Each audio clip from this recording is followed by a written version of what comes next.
Welcome to SVP's 20th anniversary series for SVP Portland. My name is Matt Little. I work at SVP with our investor partners to make sure they have meaningful engagements out in the community with our nonprofit partners. And we're talking about a very timely topic today, transformative community change and equity. And so we're hoping today that you all will take home some new skills and some new passion for this work, whether you're a longtime SVP leader or just learning about engaged philanthropy. So we're going to learn a little bit about SVP from the beginning to now and what's next. And we have two awesome leaders. We're super lucky to have these two speakers here today. We have Paul Shoemaker, who is SVP's founding president, came up with such a great idea that it's gone global, 43 chapters across the world. And Paul is an author and a coach and has a book out right now called Taking Charge of Change, How Rebuilders Solve Hard Problems. You can see the book right there behind him. I'll be putting a link to this book in the chat. We're going to be talking about different themes from the book, about different characteristics of change makers.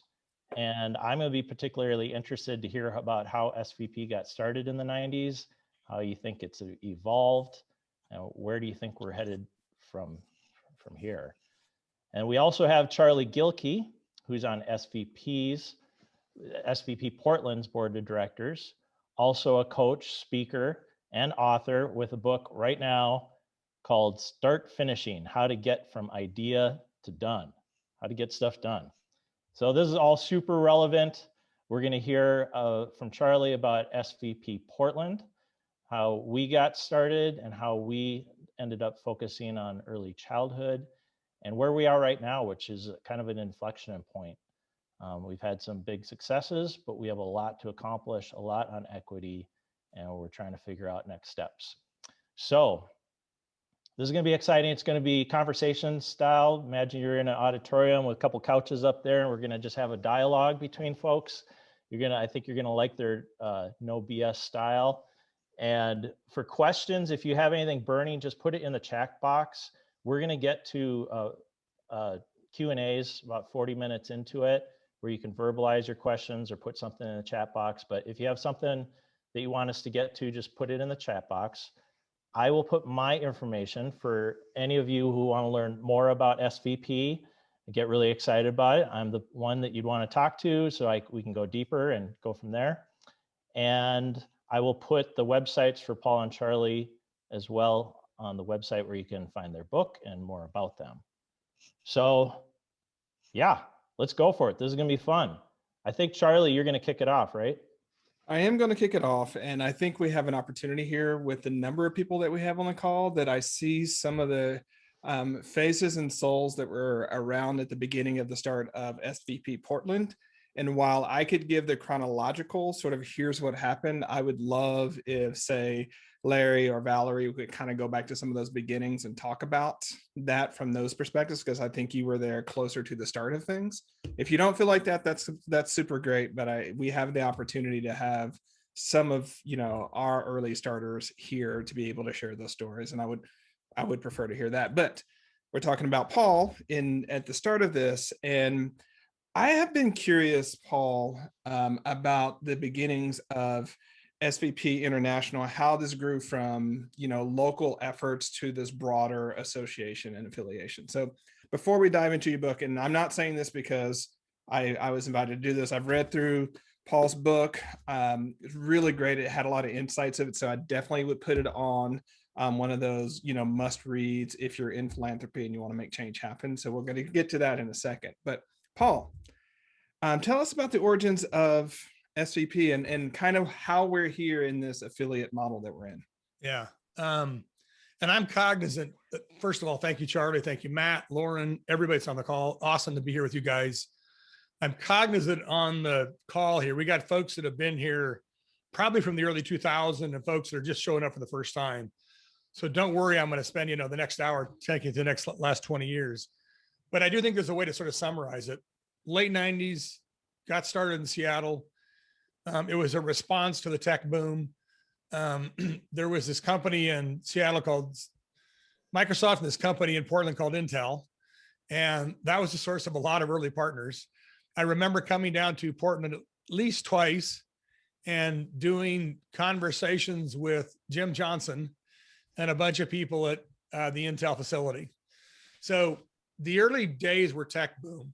We made money. What are we going to do with it? How do we sort of think about philanthropy? That's where I think we evolved for a while. Somewhere around 2001 or two, folks started calling from other cities like Portland and San Diego and Vancouver. And we said, hey, let's try to do this in some other places. What's that look like? We build out this affiliate model. So it's kind of somewhere between organic and intentional. We're a fairly flexible model with some sort of core ideas and core principles to tie us together. That's sort of what happened the next several years. Somewhere, I don't know, maybe 10 years ago then, cities started, wanting to scratch the itch of, all right, it's good to do philanthropy development. It's good to do capacity building, but towards what end?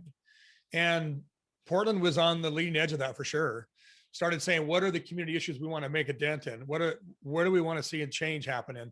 And literally what you guys have done with early childhood, what India is doing with jobs, what Connecticut's doing with economic development.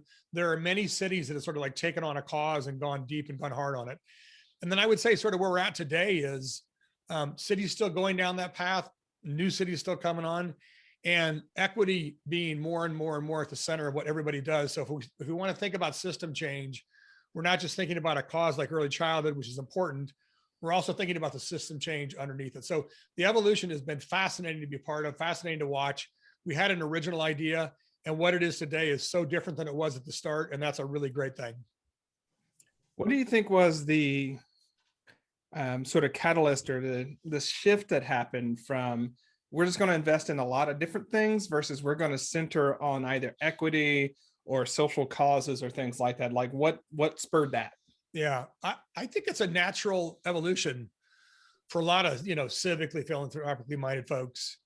There's sort of this, learn, absorb stage, get up to speed stage and make some grants and get involved. And then at some point you decide you want to either go deep on some issue or you're working with a program and you're wondering, where's it come from upstream? So you want to go back upstream to sort of like the system, the root causes of it. It's actually a pretty natural evolution for folks to go there. And I think, again, you guys, Portland was absolutely a pioneer in that. When you guys started pushing early childhood, a lot of folks in Portland were kind of nervous. I was kind of nervous. Hey, maybe everybody's going to leave. That's not what happened. Actually, a bunch of people showed up. But I think it's a great evolution. And I think the continuation to system change and equity, that's about as root cause as you can get. And so I think that's where some people are at now is, yes, early childhood. Let's even get a little further and deeper underneath it than the cause. Well, I find that interesting because I joined SVP Portland well after the switch. Yeah. Right. Yep. And so I was like, this just seems obvious to me about the way of doing things. But you mentioned there was some tension about, we're going to lose people. And I want to dive in a little bit more of that because I may get myself in trouble here as on the board of directors, but I think we felt some of that tension and maybe it's created some scenarios where, maybe we can talk a little bit more about things, but we might still be playing around with that tension and wondering. So what was the tension then for those of us that are newer to SVP, and how do you think that's playing out across the SVP network? I would say the tension is the same as it is for any organization trying to grow up, change, evolve. I mean, you coach folks through this process. So we were used to doing it a certain way. In the late 90s, when we started this thing, you could have started a toilet business and it would have done great, right? So you get a little bit drunk, then the dot bomb hits you and you get a little bit sobered. Then you sort of like build back up. And then we had something that was really cranking along, in the late, previous decade, and folks started getting this itch to scratch. So it's just the classic, can we get outside of our status quo? Can we get outside of our own box? Are we willing to disrupt ourselves? Some folks weren't, some folks were, but I think it's a natural part of an evolution of an organization that stays active, stays thriving. I never would have believed we'd be where we are today. right? I don't know where we'll be 5 or 10 years from now. What I do know is we are a responsive, evolving, organic organization. That doesn't mean we're always perfect by any means. It doesn't mean people don't stumble along the way. Every once in a while, a city falls through the cracks because they just can't make the transition. But I think it's part of any healthy, growing entrepreneurial organization. They evolve, they change, and they respond to the times. Oftentimes in my coaching, I'll use the statement that it's hard to read the label when you're stuck inside the jar. That's very good. And I'll use that one. Here at SVP Portland, we're kind of stuck inside our own jar. And sometimes it's hard for us to see the work that we're doing. And I've had many conversations with Larry. I'm like, this is just what all SVPs do. And it's more like maybe not so much. And so, you know, without being gratuitous, like what do you see from the outside that you see we're doing different in Portland that is either noteworthy or at least highlightable so that, you know, we can see it from the way other people see our network? Yeah, the answer is, I mean, it's in some ways it's not that complicated. It is that you guys, first of all, you took the first jump off of the cliff to say we're going to go deep on something. And I'm positive when Mark and Larry and Lauren, others decided to do that, they believed in it. I'm sure they were also nervous, but you definitely gave us and a lot of other cities the confidence to say, if you jump off that cliff, there's some people that don't go with you, but then there's some other people that come along with you. So it's just, again, it's natural evolution. So you guys were pioneers in that. And I think also you were one of the first cities that realize that we can't just play in one sector. We can't just play in one silo, right? I mean, we are a nonprofit, but there's this thing called the public sector where a hell of a lot of resources exist. And that's where major system change happened. A lot of people came from the private sector. And by the way, the private sector has got a lot of resources and a lot of power. How do we sort of get them actively involved too? I'd say another thing you guys were on the leading edge of was not just going down a particular path hard, but also starting to think cross sector. And in 2021, we're not solving anything without all three sectors at the table. Yeah, thanks for that feedback. Because again, we're here, we're just doing it. Yeah. But it's, you know, we're doing something special here, y'all. And that's, I've talked to other folks in philanthropy that know about SVP Portland. I hear that time and time again. Yep. And so, you know, thanks for coming. And Amen. On that one, that actually leads into quite nicely some of the things you wrote about in your book, Taking Charge of Change, because we've talked about two things that I wanted to pull out. Okay. One is the complexity capacity. And I'll let you talk a little bit more about that. But as I heard sort of the maturation of the SVP network, it sounds like it got better at handling complexity and what we do once things get complex and how we focus and things like that. So you have plenty of stories around that, but bring us into the conversation about what you mean by complexity capacity and how that really applies for people getting engaged. Absolutely. So quick history of how I got to the book. It absolutely, starting the book came out of SVP. So I wrote one in 2015, which was sort of, here's what I learned about philanthropy and volunteerism. I think it was a decent book, not great.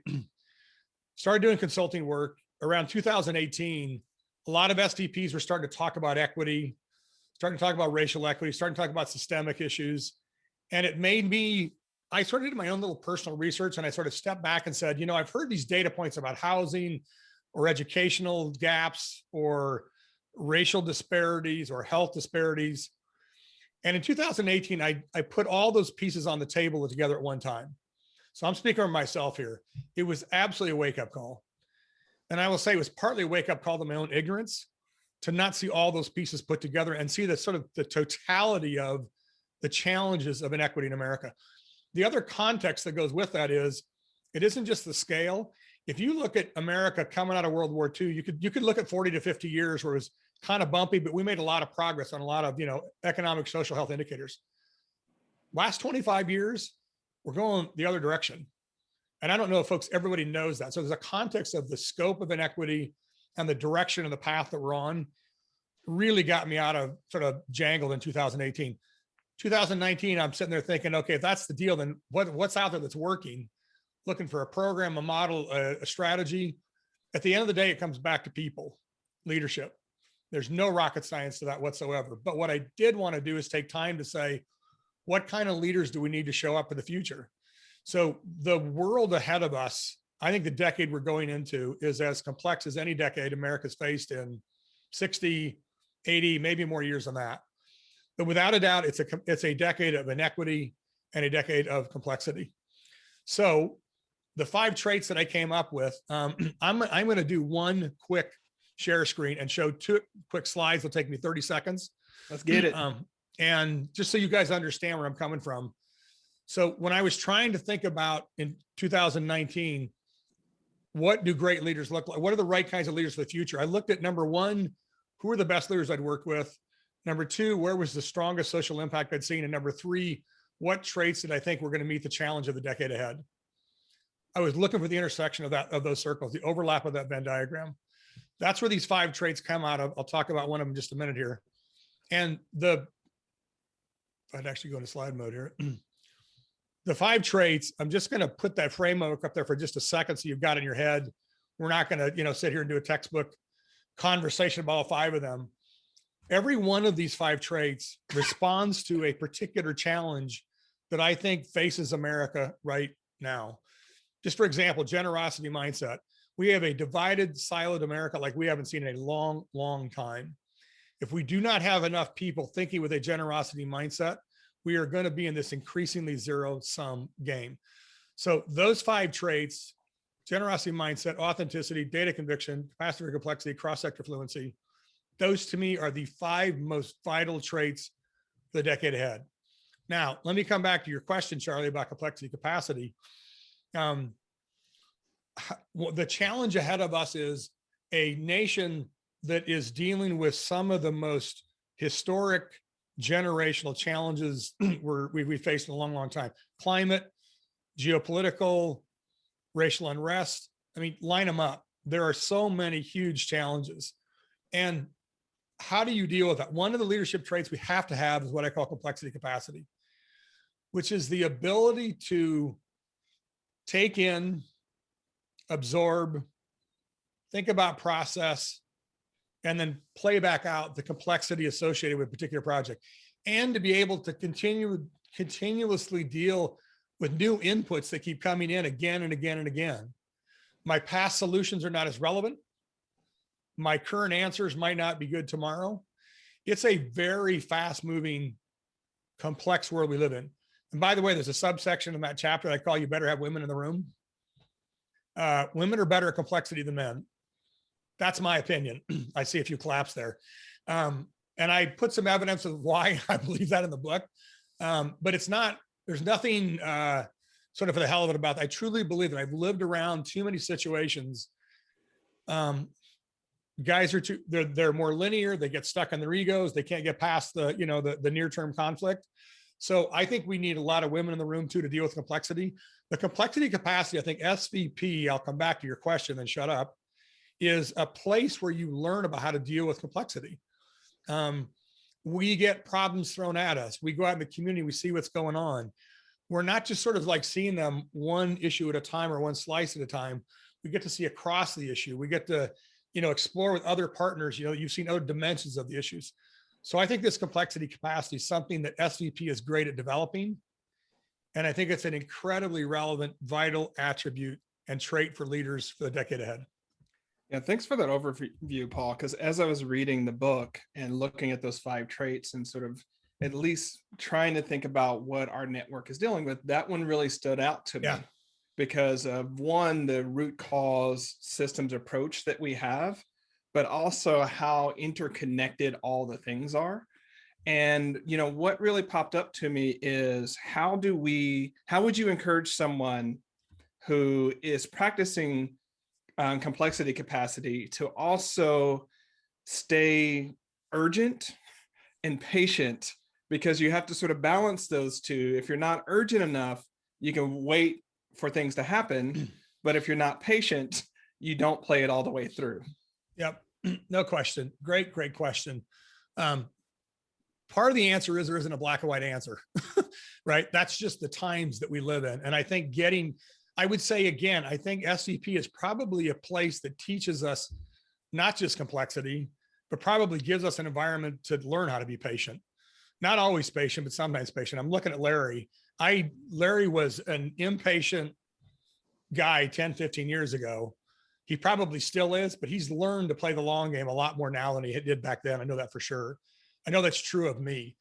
So I think it's the complexity capacity and the way you learn patience is that you immerse yourself in the cause and the issue. You start to learn that a quick, simple answer, right, is quite often the wrong simple answer. And sticking with it through the mud, through the muck, is what will get you to a better solution. So that's probably a half-baked answer. It's an awesome question. Again, I do think SVP is a great place to go learn and experience what it means to sort of absorb, process, and deal with complexity. The second thing that I'm going to pull out, and I said, we already referenced it, was that cross-sector fluency that you mixed out, because I think that's one of our critical edges when we look at what we're bringing, the talent that we're cultivating and coordinating in SVP. And so really tell us how that can help us engage in some of these hard problems and just some of the tensions and strategies moving forward on that. Yep. So broadly, the dynamic going on in our world is the three sectors, private, public, nonprofit, they are blurring together. We all know this. It's been happening sort of gradually. And in 2020, like everybody got in the mosh pit together. They had no choice. And the movement of the private sector into social community causes, it's not going back to wherever it was before. Different companies, it's a bell curve. Different companies are at different depths, but this is not going back to where it was before. So what we have now is the complexity of cross-sector partnerships in a way we've never seen before, which is an opportunity. It's also a risk, because if we don't have people that understand it, if we have leaders that sort of think of cross-sector in an episodic or transactional way, sort of, hey, I go do my volunteer thing on the weekend and come back. Those are not the kinds of folks I'm talking about. We need people that literally can go live in and out of those 2 or 3 of those sectors, do it on a persistent part of their job. And I mean this absolutely for the private as well as the nonprofit and the public sectors. Companies now have leaders that are fluent in social and community and public issues, not even just because they want to, because they have to be. So cross-sector fluency, it's in the middle of that diagram, Charlie, because to some degree, it's sort of that integrating, connecting role that I think can bring a lot of those talents and those pieces together. If I'd have written this book 5 years ago, that might have been on there. In the year 2021 and the decade ahead, there's no choice. We have to have people that can naturally, fluidly, in a non-episodic, non-transactional way, move in and out of sectors. So those are 2 traits that I think are particularly relevant to SVP. You've been asking me great questions, and I'm over here yakking, and I need to give my voice a break. So I'm gonna come back at you. So I talked about the origins of SVP. You jumped in 4 years ago when SVP Portland had gone through a few sort of stages of evolution. When you jumped into it and where you are now, what is it about it that sort of caught fire for you? It'd be very different than what it was for me in 1998. What caught fire for you in 2017, and what is it about it today that keeps you fired? Yeah, I appreciate that. I was about to flip it because, while it might seem like we're going back and forth, what I was looking at is complexity, capacity, cross-sector fluency. Those 2 traits are, I think, really good anchor points for what we do in SVP Portland, right? Yeah. Those 2 things and pulling it together. And so I was actually about to kick it over to Larry and some of the starters of our SVP Portland to sort of, with that in context, explain the evolution. I'm happy to answer your question, Paul, but I think that might be a good way for Larry and some of the originators to sort of think about the evolution of SVP. So I'm just curious if some of the founders would want to talk about that. And Paul, I have that question. I will absolutely answer it once we have that space for the origins of I won't SVP let you off Portland. the hook. So Larry, do you want to jump in on this one? Valerie? Over to you, Larry. I'll remember this. So, We need the 90-second version, Larry. okay. We started out as a very innovative conventional model, basically charitable generosity with a pinch of capacity building.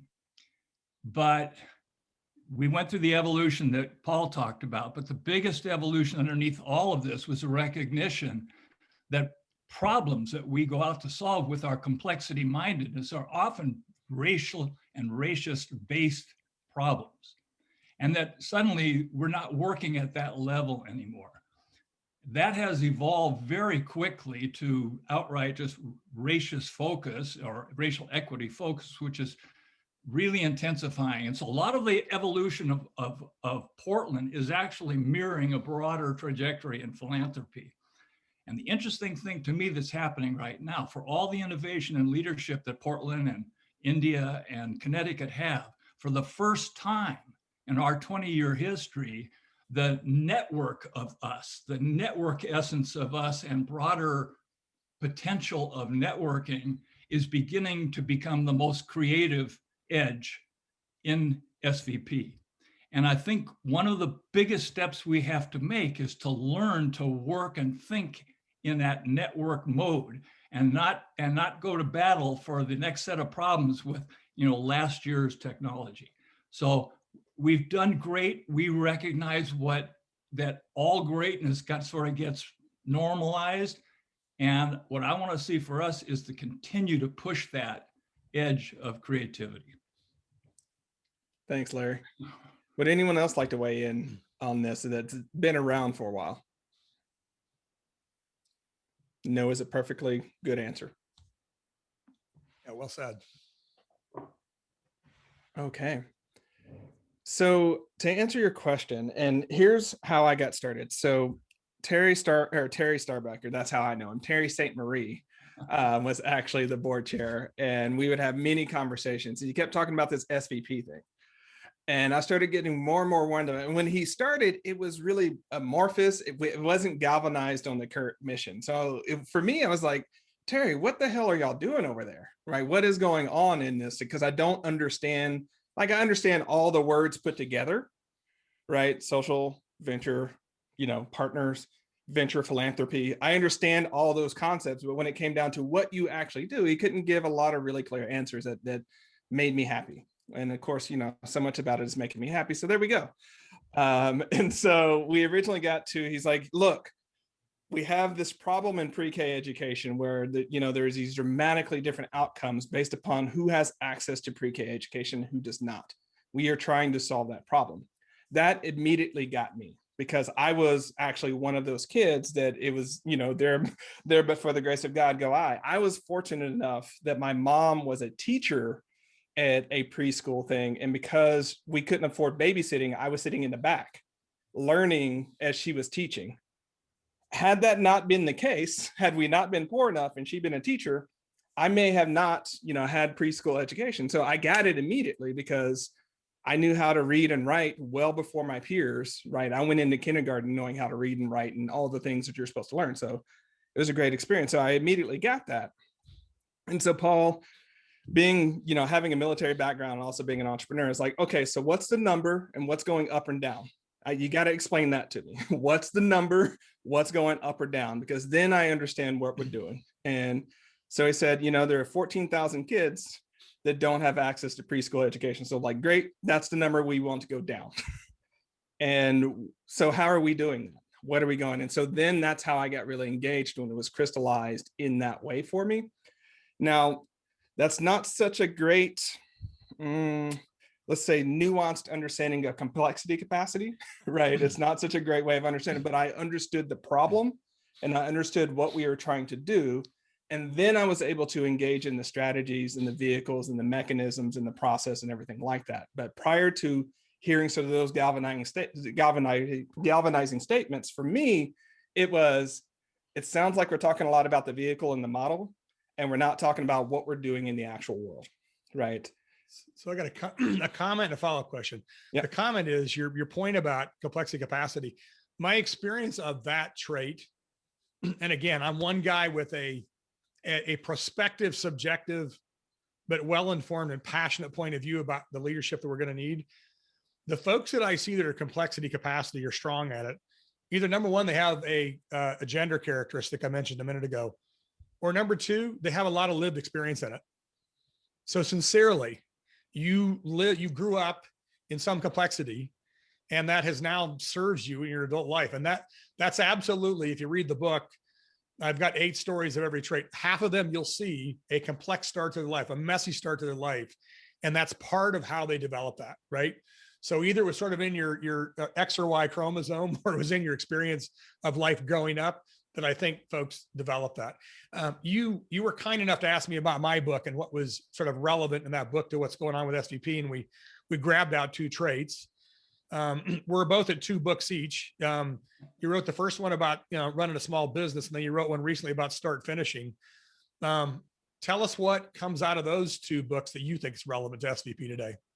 Yeah, and I have great news. I can now publicly announce that I actually have a 3rd book on the way. It's called Workways, and it's published by Hachette Go, and it's really focused on creating or increasing team performance and belonging by working on the ways we work with each other, as opposed to just pushing on people. So it's still a systems book, but it's focused on team change. And so I'm really excited about that. Well played, man. That is some good marketing. Thanks. And so, no, this is just one of those things I was able to announce it today. So a few things that I think, and I could talk about each one of them and why they're important. Yeah. So small business life cycle, I think, is really important because it has us think about how organizations and new ventures grow. And so that we're applying the right schemas and the right strategies at the right time of business. For instance, when we talk about entrepreneurs, depending upon where they are, they get crammed on, you got to have systems, you got to have all these sort of things, but they don't actually know what their product is and who they're serving.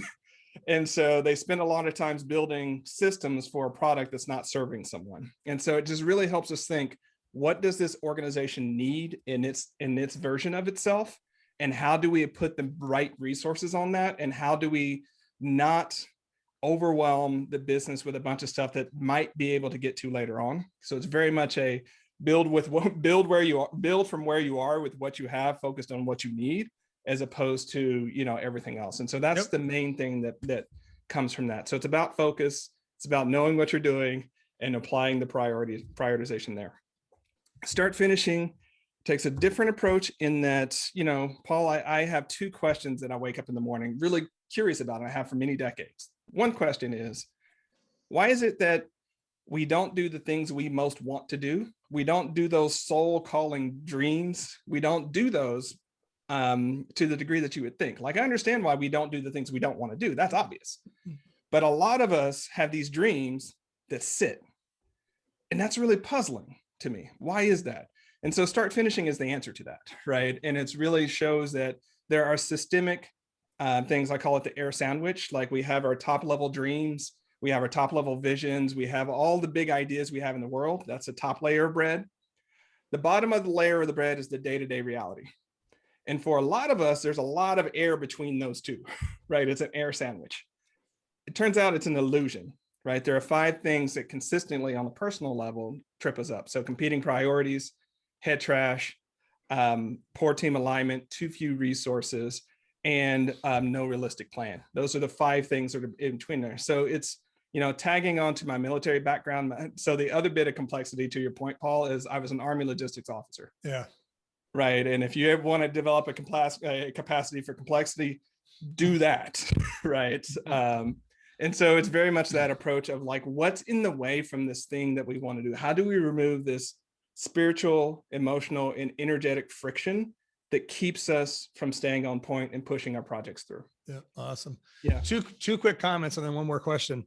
One comment, I've been a part of these conversations for 23 years. Just a reflection. It's just cool to hear the level and the kind of conversation we're having here. It's just way different. And I don't like the word sophisticated, but it's a lot more sophisticated than our conversations used to be. So that's just very cool. Secondly, you mentioned soul calling conversations. I will bet 2020 had more soul calling conversations than any year in history, like literally, seriously. And a note to folks, if you got questions that are in your head now, this is a great time to pop them in the chat or start firing them at Matt or Lauren or somebody, and we'll tee them up. One more question for you, Charlie. When I started a podcast alongside this too, because the world needs another podcast, of course. It's a ton of fun. The first question I ask at the start of every conversation with somebody is, what do you think is the most important leadership attribute for the decade ahead? I said what I thought it was. It's really fascinating to hear what other folks think. So in your world, if somebody said to you, what are the 1 or 2 most important leadership attributes for the 2020s? What comes to mind for you? 2, courage and tenacity. Right. And the give us a courage. little definition of why. Do what? You need a definition Just of a why? little quick definition and tell us why you picked those. So courage, because look, with the complex problems that we have, what gets us stuck is this idea that we want to know what's going on. We want to be right. We're afraid of making mistakes. We're afraid of offending someone. We're afraid of wasted time. We spend so much damn time afraid that we don't actually do some of the things and learn what we need to learn along the way. Right. So that's where courage is, like looking at this massive world of uncertainty and saying, you know what? I'm not going to try to make uncertainty go away. Right. I'm going to learn to become comfortable with uncertainty and drive forward anyways. Right. And so that's why I think courage is needed. We got tons of smart people with tons of degrees and tons of money and tons of connection. What I think we have is a deficit of courage. And the second is going to be tenacity. The ability to stick with a problem long enough until it's solved. And some of these problems might be decades long, and being able to show up and say, you know what, we moved an inch. We have, the moon's distant to go, but we still move that inch and go. So that we still move that inch. And so I think those 2 really arm us for the problems that are ahead of us, really solving those tough challenges. And sticking with it, and understanding that we are going to make mistakes. We are going to step in it. We are going to try something and it not work. But the fact that we did it with intention and heart and from a place where we're willing to learn and do it again better is what's really going to solve the hard problems in front of us. So those 2 would be what I would say. That's great. So Dave and Carol threw a couple, not trivial questions in the chat. How about if I take David's and you take Carol's? That work for you? Yeah, we can go that way. Let's do it. So David's comment, and David, if you want to come off and add to any color commentary what you said, it seems to you that much of today's challenges get tagged as race related. And I believe I know what you mean. David, is there anything you want to add to that verbally? I come out of a 50-year history working with K-12 educators on systems change and staff who are linkers between the sectors. Yep. Here in Portland, we've got Portland's history as the whitest city in America. And we're in the middle of a huge surge of the prominence of the African-American problems, challenges, and potentials. And it seems to me that it's being very tough to have conversations that don't end up being binary. And it's everything is because we're white and we've been the majority. And to me, what I don't hear in much of our conversations is power. The power issue is a pretty prominent one. It seems to me that we don't have a good way of talking about. And that seems like it's at bottom, got to be part of the dialogue somehow. And I'm curious how you guys see that. So I'll just offer a couple comments. And my guess is for however many folks who got on the call, if we went around the room, we would have that many sort of perspectives on this. So a couple of things come to mind for me, David. One, to me, the personal opinion, the core thing that's underneath all this stuff is just equity, period. It's racial equity, it's gender equity, it's ethnic equity, it's economic equity. We have an insanely inequitable America in a lot of ways, way more inequitable than we were 25 years ago. So I think the reason we see equity coming to the fore is because whether or not folks realize it, our country's, honest to goodness, we have gone backwards in ways that I don't think most folks understand. And we see and we feel the effects of it, but we don't sort of always put a name to it. We sort of see a news report about this and that, and we don't see the whole picture of equity. So I think the equity being at the front of the line is actually totally appropriate. That's where America is. That doesn't mean we can't get back to a better place. It's where we are. Racial equity, why is it more dialed up right now than gender equity? I don't know if I can answer that other than, it's 400 years overdue. And obviously the events of last year dialed it up. And I'll just say that to me, racial equity is about the hardest issue that is out there. And I don't think we can be involved in any of these causes if we don't deal with it. So it's a great question. I think equity is there because it's root. It's there because it's been exacerbated in the States. And it is insanely hard stuff to talk about. And I hope SVP is one of those places where we have the courage and tenacity to take on that kind of conversation. That's a great one. Thank you, David. Charlie, you want to take on Carol's question? I would say on that one that actually, David, I'm not going to shift the terms from power to equity. I would say so much about the conversations about race are about power. Who has access to it? What are the systems that preferentially favor some people over others? So on and so forth. So whenever, like when we look at the American institutions, there are communities of color, whether they're Black, whether they're Latino, whether they're Native American. When we talk about systems, you have to understand that from those communities, systems often mean against me, because our legacy and our history about systems mean that our systems are set up to preferentially favor white people and to keep white people in power and status. And so how this keeps coming up is as we talk about some of these issues, we have to talk about how do we not recreate the same systems that historically have recreated these same scenarios over and over and over again. So I think the conversations about race are about power, given that in the historical context of the United States, governmental power, financial power, social power were used to oppress some people in favor of other people. So we can say equity, or we can say it's about power. And I think the question, and I can't speak for any SVP board member, so I'm speaking as Charlie, but I think the question we have in front of us as philanthropists is not only how do we create a better community, how do we create a better world, but how do we detangle some of these systems that left to their own devices, we see keep creating these same outcomes. Yep, well said. You want to take a first shot at Carol's question there? Yeah, so the question is, how will SVP Portland pivot in 2021 to be more actively address systemic root issues, along with providing ongoing support for the early childhood initiative positive metrics trend? That's actually a fantastic operational question that I would like to bump to either Rose or Lauren, because they have much more of that level of how that's going to happen. So either one of you that want to take that, please do. Yeah, I'm happy to share a few thoughts, Charlie. Thanks. And great question, Carol. And I would say it ties directly to David's question. Although I guess my first response wouldn't be necessarily a pivot. I would call out I would say, from my perspective, a core competency of SVP is our adaptability. And so this has resulted in several pivots or strategies or new roles that we've played both in 2020 that were entirely unanticipated, and given the chaos and fast changing world that we're currently living in, I anticipate that there may be other opportunities for us to kind of shine in our adaptability, our willingness and ability to be nimble and responsive to community needs over the course of 2021.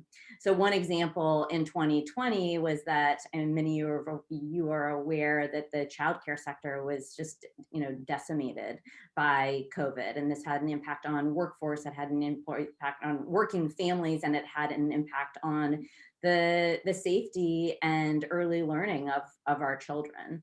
And so we were asked and had the opportunity to step up and play incubator role, service fiscal sponsor, as well as project manager and capacity builder for a statewide childcare shared services alliance. And I won't get into details. If you have questions, we can talk offline. Several partners who are actually on this call have been deeply engaged in that work, but obviously that was not part of a strategic plan. That was not anticipated. And again, so what opportunities will emerge in 2021 is yet unknown, but we are prepared to be kind of responsive in that way.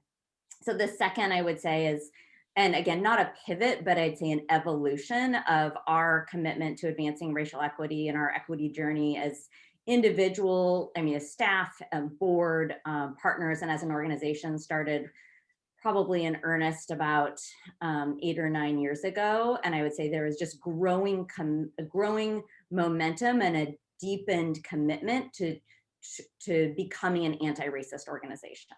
So again, not a pivot, but there is, I mean, very, very serious, genuine commitment at board level, at staff level, and we formed an equity team that is being facilitated by the Center for Equity and Inclusion, comprised of about 20 SVP partners and staff, as well as directors, to really advance that work in a meaningful way, recognizing this is forever work, but we need to be doing more and more of it, both in terms of kind of paradigm as well as practice, and integrating it into all aspects of SVP.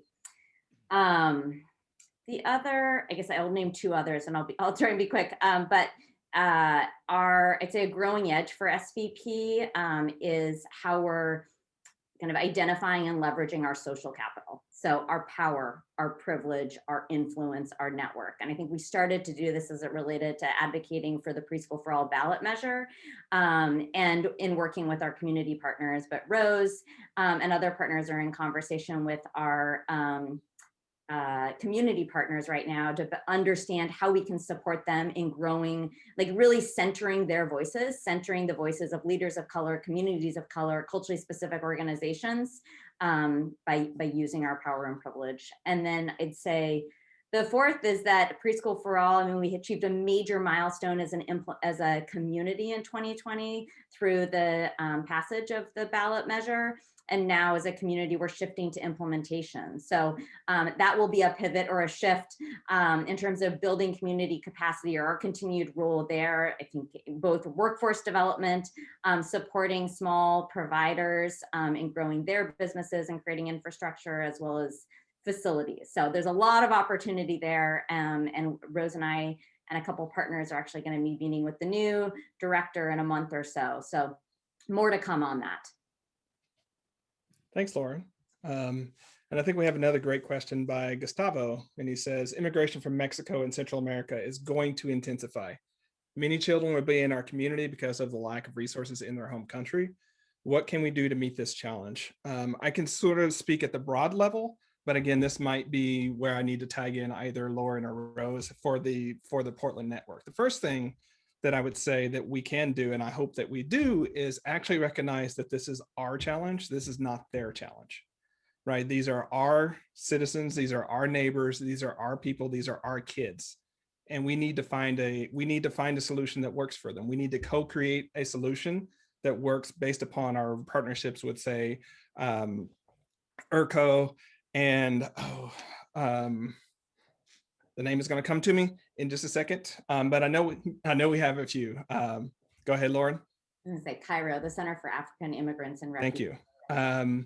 So what I would say is, first is adopting the mindset that these are not their problem. These are not these kids coming in. These are our kids that we need to find a solution to. And the second thing that I would say is, I think, I know what I've seen as a board, as a member of the board, is that we are really well suited to be able to answer those questions with both the humility to understand that we don't know the best way to serve that community, but also the partnership to say the local community folks know what needs to happen, and we need to help them build the resources that are culturally appropriate and are culturally sensitive and culturally responsive, that really helps these incoming kids get the quality education that they deserve and the experiences that we deserve. Can I add a quick comment on that? Do what? Go ahead, Paul. I want to add a quick comment, and I promise I'm not like trying to play book pitch here. I mentioned a few minutes ago, another one of those characteristics is what I call generosity mindset. Mm-hmm. And I'm going to say your answer personified that. So to me, where generosity mindset comes from, like I said, we live in this siloed, divided, sort of zero-sum kind of game everybody wants to play. And the first person in my book, that's the first leader that uttered that phrase to me, her name is Roseanne Haggerty. She works for an organization called Community Solutions. They have ended veteran and chronic homelessness in 14 cities in America, and they've reduced the incidence of it in 80 communities. If that sounds like amazing data that you haven't heard of, that's not a surprise. The initiative is called Built for Zero. But she tackles, complex problems like homelessness or a complex program like immigration, the first way to not solve that problem is to have a selfish or a zero sum or a put up my barriers mindset, right? The only way Gustavo's question is going to get answered, the only way that your answer is going to get put into play is if enough people show up at the table and they say, who's not at the table that should be? What are the answers we haven't found yet? These kids, like you said, are my kids. That is a generosity mindset. And I think we sort of have less and less of America that wants to think that way.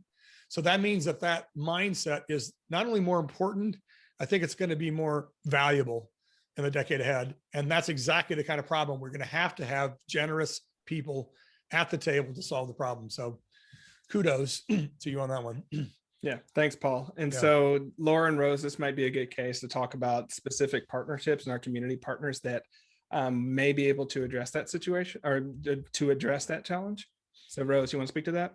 Sure, that's what I was just going to jump in and say, along with everything that has been said, is reminding us that we are invested with really the key leaders and emerging leaders that serve various cultural communities.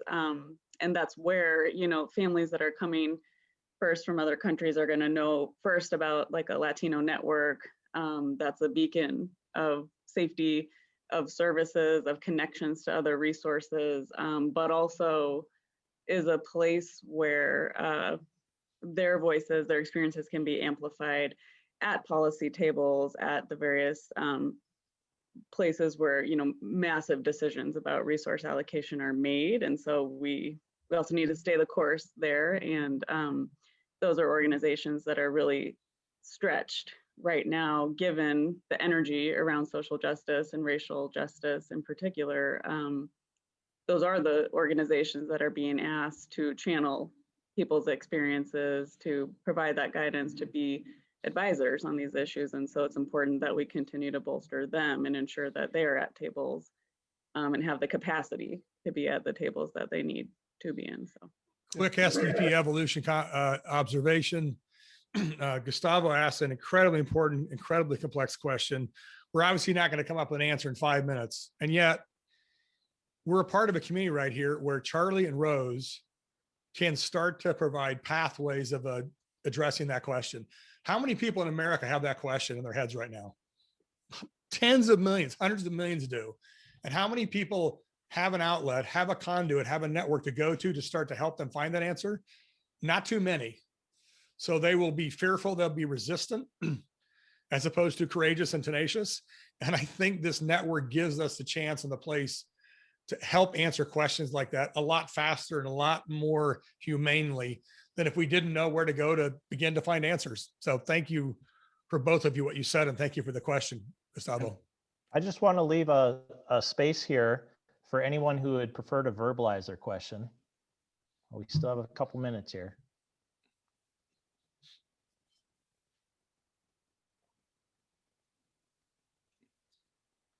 All right. Charlie, it looked like you had one last thought there. Oh, I was looking at the time, and so my preference in things like this is to give enough space to leave early. I know it's an old military trick, and so before things got ahead, I just really wanted to thank Paul. You've been a really wonderful conversant today, but I also really appreciate the book and the legacy of your work with SVP. So thanks for that great stew of work that's been presented to us today. And everyone from the network, definitely, I know I've read the book several times. I read a lot of books, as you probably figured out, but this is really, really a great one for engaging in the challenges that face our community and finding your pathway forward. So definitely check it out, Taking Charge of Change. Paul, thanks so much.